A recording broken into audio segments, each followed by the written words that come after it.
ഏതോ ഒരു മനുഷ്യർ കൊമ്പത്തിരുന്ന് പറഞ്ഞു, ഇവിടെ ശരീഅത്തൊക്കെ ഒന്ന് മാറ്റണം. അയാൾ ആ വിവരമില്ലാത്തതുകൊണ്ട് പറഞ്ഞു, അത് അയാൾ തന്നെ പറഞ്ഞു, എനിക്കറിയില്ല ഈ സാധനം എന്താണ്.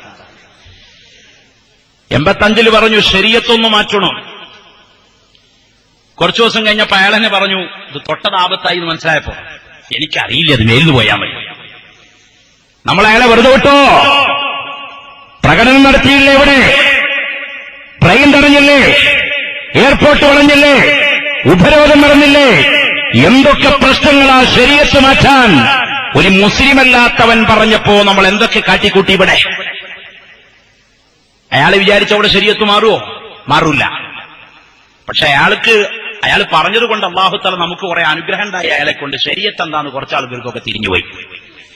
ശരീഅത്ത് വിശദീകരിക്കാൻ വേണ്ടി തൃശൂർ ജില്ലയിൽ ഒരു പള്ളിയിൽ ചെന്ന് ജുമാന്റെ ശേഷം അസ്സലാമു അലൈക്കും, നമ്മുടെ ശരീഅത്തിനെ പറ്റി കുറച്ച് കാര്യം പറയാണ്ട് പറഞ്ഞപ്പോ ഒരു പള്ളിയിലെ പ്രസിഡന്റ് പറഞ്ഞു, ഉസ്താദേ ഒരു മിനിറ്റ്, അത് മാത്രം ഇവിടെ പറയരുത്, വേറെ എന്ത് വേണമെങ്കിൽ പറയാം. ആ കാക്ക മനസ്സിലാക്കി വെച്ചിരിക്കുന്ന ശരീഅത്ത് എന്ന് പറഞ്ഞാൽ അയാൾ വിശ്വസിക്കുന്ന രാഷ്ട്രീയത്തിനെതിരെ എന്തോ ഒരു സാധനം പൊട്ടിക്കാൻ വേണ്ടി പോകുകയാണ്. വേറെ എന്തു വേണമെങ്കിൽ പറയാം, ശരീഅത്ത് പറയരുത്. ഇയാൾക്ക് നമ്മൾ നന്ദി പറയേണ്ടടോ. ശരീഅത്ത് എന്താണ് അപ്പോഴാ തിരിഞ്ഞത് പല ആളുകൾക്കും. ഇയാൾ പറഞ്ഞ കാരണം കൊണ്ട് ശരീഅത്ത് മാറ്റാൻ വേണ്ടി അയാള് പറഞ്ഞപ്പോ മുദ്രാവാക്യം വിളിച്ചില്ലേ നമ്മൾ ചെറുപ്പക്കാരെ? പള്ളിയായ പള്ളികളൊക്കെ നമ്മൾ ദുആ നടത്തിയില്ലേ? നമ്മൾ പ്രധാനമന്ത്രിക്ക് കമ്പിയടിച്ചില്ലേ? നമ്മൾ വിപ്ലവങ്ങൾ ഉണ്ടാക്കിയില്ലേ? ചുമരേറ്റ് നടത്തിയില്ലേ? വേണ്ടി വന്ന അയാളുടെ മോളയും കെട്ടുമെന്ന് മുദ്രാവാക്യം വിളിച്ചില്ലേ? ഇതൊക്കെ ഈ മലപ്പുറം ജില്ലയിൽ വിളിച്ചിട്ടുണ്ട്, തൃശ്ശൂരും വിളിച്ചിട്ടുണ്ട്, കേരളത്തിൽ വിളിച്ചിട്ടുണ്ട്, ഗൾഫിൽ പോലും വിളിച്ചിട്ടുണ്ടല്ലോ. ഞാനൊന്ന് ചോദിക്കട്ടെ, മൈലാഞ്ചി കല്യാണം നടത്തുന്ന ഏത് ശരീഅത്താ മക്കളെ? വീഡിയോ ക്യാമറ ഏത് ശരീഅത്താണ്? ഒപ്പന ഏത് ശരീഅത്താണ്?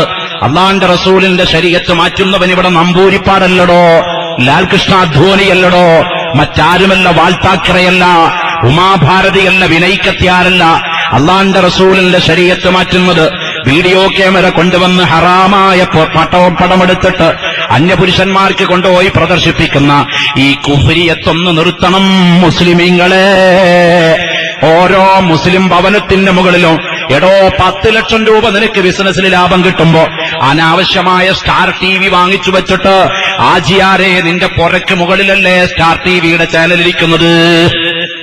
അള്ള നിനക്ക് സമ്പത്ത് തന്നത് ഈ സ്റ്റാർ TV വെക്കാനാണോ? അള്ള ചോദിക്കില്ലേ, എടോ നിനക്ക് ഇതിനാണോ സമ്പത്ത് തന്നത്? അല്ല ചോദിക്കൂല്ലേ, ആരവിടെ ശരീഅത്ത് മാറ്റുന്നത്? നമ്മൾ തന്നെയാ മാറ്റുന്നത്.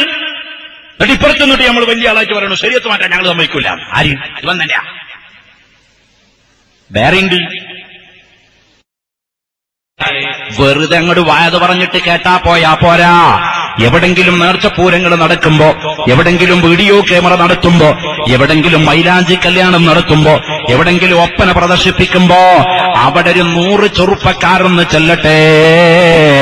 ബോംബുണ്ടാക്കാനല്ലടോ നമ്മൾ മുമ്പ് പോകേണ്ടത്.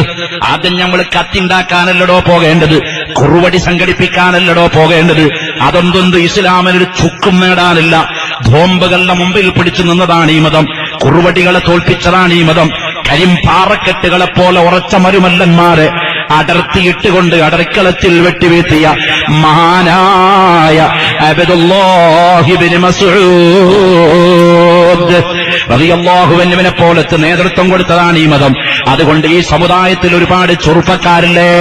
എന്തേ ചെറുപ്പക്കാരെ നിങ്ങൾക്കൊന്നു ചെന്നിട്ട് ഈ അനാവശ്യമായ നേർച്ചപ്പൂരം നടത്തിയിട്ട് അള്ളാന്റെ ഔലിയാക്കന്മാരുടെ ഖബർ ഫസാദാക്കുമ്പോ അവിടെയൊന്ന് ചെന്നിട്ട് നിർത്തടോ ഈ സമ്മാടിത്തരെന്ന് പറഞ്ഞിട്ട് അതിനെയൊന്ന് തടുക്കാൻ ആരോഗ്യമില്ലേ ചെറുപ്പക്കാരെ?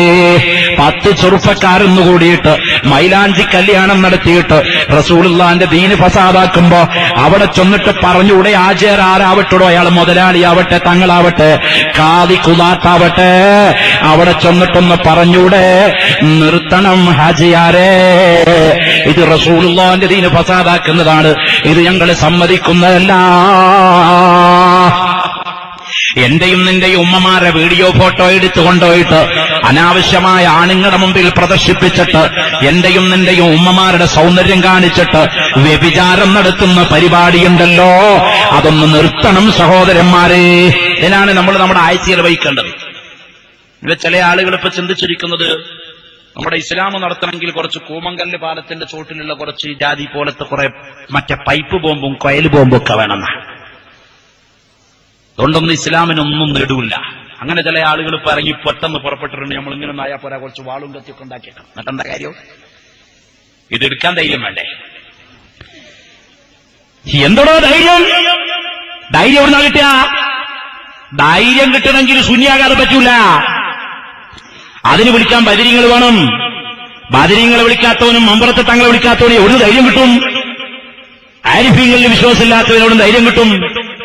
ധൈര്യം കിട്ടൂല മക്കളെ. ധൈര്യം വേണമെങ്കിൽ ആലിമീങ്ങള്, സ്വാലിഹീങ്ങള്, മഹാന്മാരായ ചരിത്രം വിശ്വസിക്കണം, മഹാന്മാരായ ബദരീങ്ങളെ അംഗീകരിക്കണം. ഞാൻ ആ ഭാഗത്തേക്ക് ഇൻഷാ അല്ലാഹ് കടന്നു വരാം. അതിന്റെ മുമ്പ് കുറച്ച് കാര്യങ്ങൾ നിങ്ങളോട് പറയാനുണ്ട്. നമ്മുടെ സമുദായം വളരെ തമ്മാടിത്തരത്തിലേക്കാണ് നീങ്ങുന്നത്. ഇബാദത്തുകളൊക്കെ ഫസാദാക്കുകയാണ്. അല്ലാഹു തആല ബഹുമാനിച്ച കാര്യങ്ങളൊക്കെ ഇല്ലാതെയാക്കുകയാണ്. ബഹുമാനിച്ചവരെ ബഹുമാനിക്കാതിരിക്കലും ആദരിക്കാൻ പറഞ്ഞവരെ ആദരിക്കാതിരിക്കലും ഈമാനിന്റെ കടകവിരുദ്ധമായ കാര്യമാണ്. അതുകൊണ്ട് എന്റെ സഹോദരന്മാരോട് പറയുന്നു, നമ്മുടെ സമുദായത്തിലുള്ള തമ്മാടിത്തരങ്ങൾക്കെതിരെ നാം സന്ധിയില്ലാ സമരം നടത്തണം.